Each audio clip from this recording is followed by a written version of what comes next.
नमस्कार, आचरण के साथ मैं हूं टीएन मनीष। हमारे साथ मौजूद हैं वरिष्ठ कांग्रेस नेता और एआईसीसी में ओसी कम्युनिटी से राष्ट्रीय एससी कम्युनिटी से राष्ट्रीय अध्यक्ष चेयरमैन पूर्व मंत्री राजेंद्र पाल गौतम साहब। आपने बड़ी मुखरता से अपनी बात सामाजिक न्याय सम्मेलन के दौरान रखी थी। गौतम जी, क्या लग रहा है ये जो पूरा मामला है, एक नैरेटिव दिया जा रहा है, एक नया नैरेटिव आ रहा है, उसमें कोशिश ये हो रही है कि असली संविधान निर्माता कौन, क्या इसका आधार है आपके हिसाब से? BN राव या फिर डॉक्टर? जो भी व्यक्ति ये कह रहा है कि संविधान निर्माता कौन, और अगर वो कह रहा है BN राव, तो उनसे ये पूछ लेना उनके असली पिता कौन, जो हैं वही रहेंगे या बदल भी सकते हैं? एक तो ये उनसे पूछ लीजिए। दूसरी बात, इतिहास किसी के बोलने से बदल नहीं जाएगा। इतिहास इतिहास रहेगा, सच्चाई सच्चाई रहेगी, झूठ झूठ रहेगी। किसी के बनाने से सच झूठ नहीं हो सकता और झूठ सच नहीं हो सकता। सब जानते हैं कि जो संविधान सभा ने 7 सदस्यीय ड्राफ्टिंग कमेटी बनाई थी, उसके 7 सदस्यों की कमेटी के चेयरमैन डॉक्टर बाबा साहेब अम्बेडकर थे, और उसमें BN राव सदस्य नहीं थे। सलाहकार समिति में अध्यक्ष थे। सलाहकार समिति अलग चीज़ होती है, ड्राफ्टिंग कमेटी में वो नहीं थे। तो जब वो ड्राफ्टिंग कमेटी में थे ही नहीं, तो ड्राफ्ट किसने किया? डॉक्टर बाबा साहेब अम्बेडकर। और 7 सदस्य जो टोटल थे, उनमें 6 सदस्य या तो बीमार थे या विदेश में थे या अपने बिजनेस में इन्वॉल्व थे। उन्होंने खुद कहा है कि सारी जिम्मेदारी अकेले डॉक्टर बाबा साहेब अम्बेडकर ने निभाई है, और ये सच भी है। दूसरी बात, जब ये सारे आर्टिकल बाबा साहेब ने लिखे, संविधान लिखा, तो एक एक आर्टिकल पर संविधान सभा में डिटेल डिबेट हुआ है। सबको संतुष्ट करने के बाद एक एक आर्टिकल पास हुआ है, तब कहीं जाकर संविधान सभा के अंदर पास हुआ है। सब जानते हैं कि वो आर्गूमेंट किसने किया, किसने एक एक आर्टिकल को एक एक सदस्य को समझाया। और क्या ये सच बदल जाएगा आज? संविधान सभा की कम से कम डिबेट तो पढ़ ले बोलने वाले लोग। जो लोग ये मिथक फैला रहे हैं कि BN राव ने लिखा, वो अनपढ़ लोग हैं। मुझे लगता है पढ़े लिखे हैं ही नहीं। अगर पढ़े लिखे होते तो संविधान सभा की डिबेट वो पार्लियामेंट से जाकर निकालते, उसको पढ़ते, और पढ़ने के बाद तथ्यों के साथ रखते कि देखो जी इस पेज पे ये है, मेंशन करके बताओ ना। अगर थोड़ी सी भी समझ, थोड़ी सी भी बुद्धि है, तो पढ़ लिख कर निकालो, डॉक्यूमेंट निकालो और आ जाओ सामने, और हम आपको दिखाते हैं पूरा। अच्छा, आपने अपने भाषण में आतंकवादी शब्द का प्रयोग किया था एक जगह की, आतंकवादी हैं ऐसे लोग।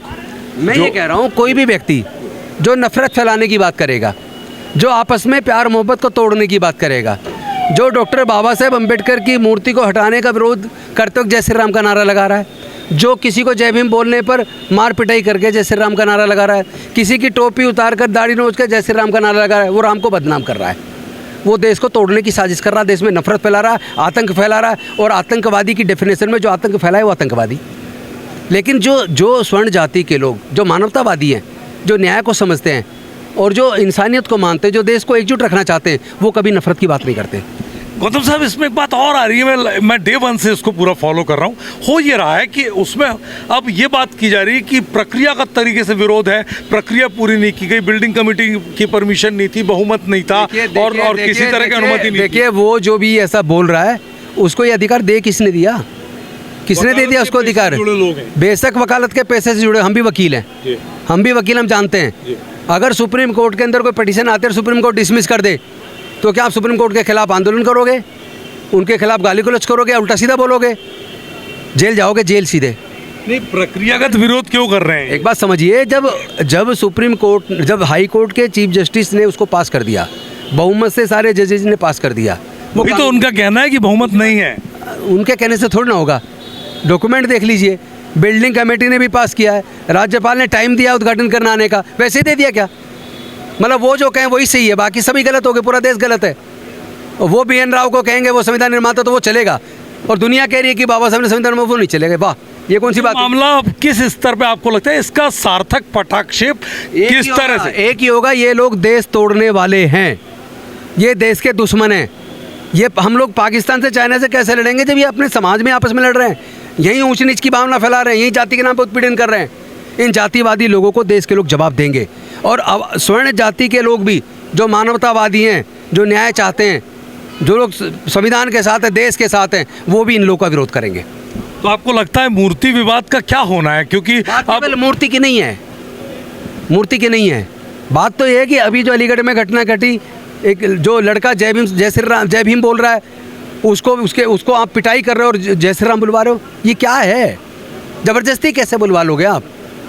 आप ज़बरदस्ती कैसे किसी को अपने तरीके से हाँकोगे? भारत आज़ाद है, स्वतंत्र है, सबको फंडामेंटल राइट दिए हैं संविधान ने, आप ज़बरदस्ती नहीं करवा सकते। जो ज़बरदस्ती करेगा और उन्माद पैदा करेगा, नफरत पैदा करेगा, टेरर क्रिएट करेगा, टेरर क्रिएट करने से ही टेररिज्म बना है, ये ध्यान रखिएगा। शुक्रिया। तो आप थे राजेंद्र पाल गौतम साहब, जिन्होंने विभागी के साथ अपनी बात रखी और ये निचोड़ निकल करके आया है कि सामाजिक न्याय के तहत संविधान निर्माता के को लेकर छिड़ी बहस को उन्होंने पूरी तरह से सिरे से खारिज कर दिया है, नकार दिया है और ये कहा है कि अब सवर्ण समाज भी जातीय नफरत फैलाने वालों को सबक सिखाएगा। कैमरामैन विक्की सिंह के साथ TN मनीष, आचरण न्यूज़, ग्वालियर। देश दुनिया की सभी खबरें देखने के लिए जुड़े रहिए आचरण न्यूज से। आचरण न्यूज, हर कदम आपके साथ।